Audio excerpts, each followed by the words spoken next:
இது கண்ணுக்கு தெரியும் காந்தம் இல்லாத ஒரு மோட்டார். உங்களுக்கு ஒரு புதிய 1.5 வோல்ட் பேட்டரி, மோட்டாரை சுற்றும் கம்பி மற்றும் ஊசிகள் தேவைப்படும். 1 மீட்டர் நீளமுள்ள 25 கேஜ் மோட்டார் ரீவைண்டிங் வயரை எடுத்து அதை ஒரு சுருளாக முறுக்கி ஒரு புதிய 1.5 வோல்ட் பேட்டரியை சுற்றி கட்டவும். பிறகு அந்த சுருளை அகற்றி அதன் இரு முனைகளிலும் முடிச்சு போட்டு நேராக்கவும். இதோ முதல் முனை, இதோ இரண்டாவது முனை.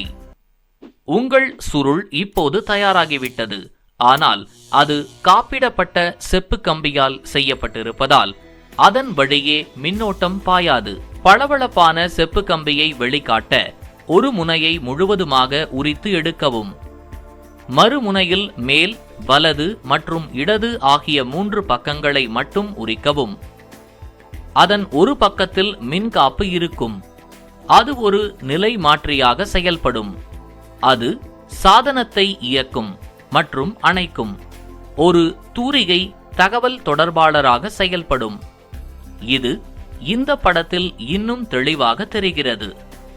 பிறகு ஒரு தையல் இயந்திர சுருளை எடுத்து மின்காப்பு செய்யப்பட்ட செப்பு கம்பியை பயன்படுத்தி சுருள் முழுமையாக நிரம்பும் வரை அதை வட்ட சுற்றுகளாக சுற்றவும். இந்த கம்பியின் இரு முனைகளிலிருந்தும் காப்புறையை உரித்து விடவும். அப்போது பளபளப்பான செம்பு தெரியும். நூல் சுருள்களுள் இருக்கும் கம்பி சுருள் வழியாக மின்னோட்டம் பாயும் போது அது ஒரு மின்காந்தமாக மாறும். அடுத்து ஒரு மிதிவண்டி குழாயிலிருந்து ஒரு ரப்பர் பட்டையை எடுத்து ஒரு புதிய 1.5 வோல்ட் மின்கலத்தின் மீது இழுத்து போடவும். பிறகு 2 நீண்ட பாதுகாப்பு ஊசிகளை எடுத்து ஒவ்வொரு ஊசியும் நேர்மின் மற்றும் எதிர்மின் முனைகளுடன் இணையும் வகையில் அந்த ரப்பர் குழாய்க்கும் மின்கலத்திற்கும் இடையில் பொருத்தவும். இது அவற்றுக்கு இடையில் 1.5 வோல்ட் மின் அழுத்தத்தை உருவாக்கும். இப்போது பாபினை எடுத்துக் கொள்ளுங்கள். அதை பேட்டரியின் மேல் வைத்து அதன் இரு முனைகளையும் பாதுகாப்பு ஊசிகளில் இணைக்கவும்.